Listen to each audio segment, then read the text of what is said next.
All right, a campaign clash in the post-election between Clinton Communications Director Jen Palmieri and Trump campaign manager Kellyanne Conway.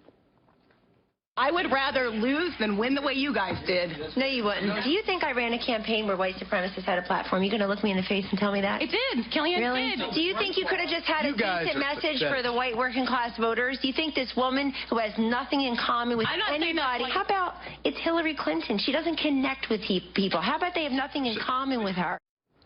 Well, is that just proof that Democrats don't want to accept the real reason that they lost the election? Here to debate for a fair and balanced debate is Trump supporter Brynell Donald Shea and 2008 campaign advisor and Fox News contributor Jehmu Greene. Good morning to both of you.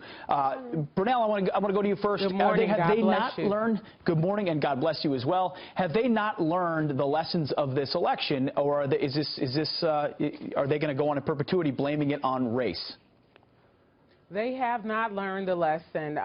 Donald J. Trump, our president-elect, and Mike Pence, our vice president-elect, ran on a campaign of bringing Americans together. They ran on a campaign of America first, and that is why they won. They did not divide us up as we have been divided up in the last 8 years.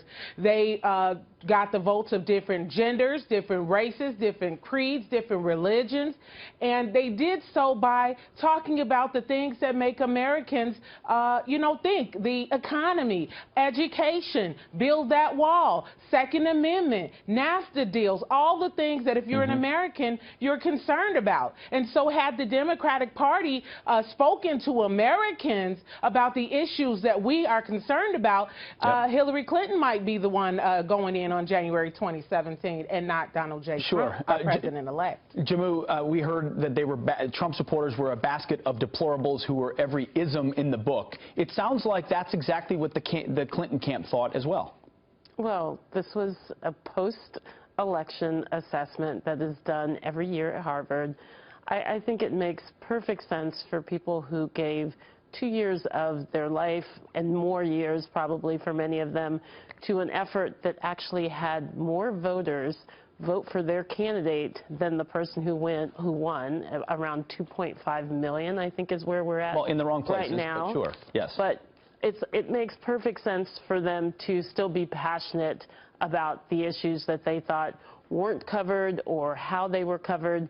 What we need to do right now is move forward as a country that is not divided, and that's where I agree with Brynell. I mean, passion is one thing. Passion is one thing, but is there no introspection? Is there no reflection that, hey, maybe we had a flawed candidate or a flawed approach, or we weren't talking on the issues? Instead, they're blaming the other side of racism. No introspection at all? I think there's a lot of introspection that's going on and should go on both sides, should go on within the media. But when it comes to assessing what we just went through with the 2016 presidential election, it would be completely flawed to negate the impact of white supremacy. Okay, so Brynell, if I may respond to that. Please. What I would say is this. Steve Bannon is a patriot. He is an American citizen who saw our jobs going overseas, leaving our country. He saw that Americans were being mistreated, treated like second-class citizens in our country, and he got on board the Trump train. The same reason I got on board the Trump train. I wanted to put America first. So did Steve Bannon, okay? The only party that I believe that he is concerned with as a nationalist is the TPCC party. Tired of politicians, corruption, and classism. If that makes him a racist, if that makes me a racist, then sign me up. But Americans were tired of the dividing. We're tired of the hurt. We want to heal, and that's what we're going to do under our vice president-elect and our president-elect Donald J. Trump. We're going to move forward in the future as Americans, as a nation, healing. Jehmu, we only have a couple of seconds here, but how would you respond to that? She's saying we're appealing to the common values and virtues. That's not racism. Yes. Look, no. I mean, it's hard to respond to a diatribe like that. The reality is it's easy when you're a patriot. It's easy when you love this country. We had white supremacists more engaged in this presidential election than we've seen in our lifetime. That's a fact. Now, do we need to move on from that?